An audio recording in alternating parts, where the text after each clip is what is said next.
आज मैं आपको लेके आया हूँ पीटीआई के अजीम रहनुमा जनाब अलीम खान साहब की उन जायदादों पर जो कि बरतानिया में मौजूद हैं। तो मेरे पीछे आप जो जायदाद देख सकते हैं, जो फ्लैट है, ये 1102 Balmoral apartments, 2 Parade Street, W21JN एजवे रोड, लंदन।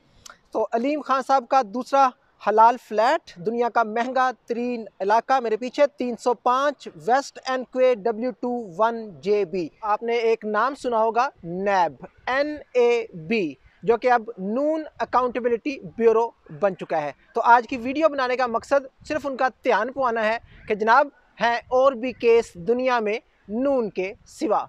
तो जनाब नैब के लिए आज की पहली ध्यान पाओ शख्सियत हैं पीटीआई के अजीम रहनुमा जनाब अलीम खान साहब। ये मौसूफ 1972 में पैदा हुए और 1992 में सादा बीए यानी कि सिंपल बीए किया, और इस सिंपल बीए में मौसूफ एक ऐसा जहरीला सब्जेक्ट पढ़ बैठे कि 13 साल की कलील मुद्दत में ही हेक्सम इन्वेस्टमेंट ओवरसीज लिमिटेड के नाम से ऑफशोर कंपनी, बल्कि हलाल offshore company, British version island में 28 दिसंबर 2005 को खोल बैठे, जिसका इंटरनेशनल कंपनी नंबर 690-047 है। और इस हलाल ऑफशोर कंपनी से 8 महंगी तरीन जायदादें खरीद डाली मौसूफ ने दुनिया में तशरीफ लाने के सिर्फ। अब ऐसा नहीं था कि मौसूफ सिर्फ बाहर की दुनिया में जायदादें खरीद कर अपना लोहा मनवा रहे थे, बल्कि पाकिस्तान में भी लूट सेल जारी थी। 1500 केनाल लाहौर में जमीन खरीदी अपनी कंपनी A&A के जरिए। Park view corporation housing society और रिवरेज हाउसिंग सोसाइटी के किस्से जरा लंबे हैं, वो फिर सही। अब गौरतलब बात यह है कि मौसूफ जब अपनी मेहनत, काबिलियत और बीए में पढ़े गए सिंपल सब्जेक्ट की बदौलत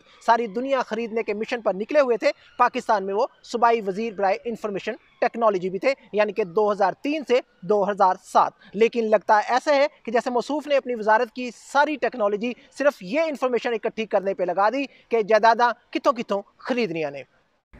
जी तो जनाब एक और हलाल property, 142 Marble Arch apartments, 11 Herb Street, W1H5PQ एडवे रोड, लंदन। अलीम खान साहब की एक और हलाल प्रॉपर्टी, 562 पार्क वेस्ट एजवे रोड, W22RA, लंदन। प्लास्टिक की तो नहीं है?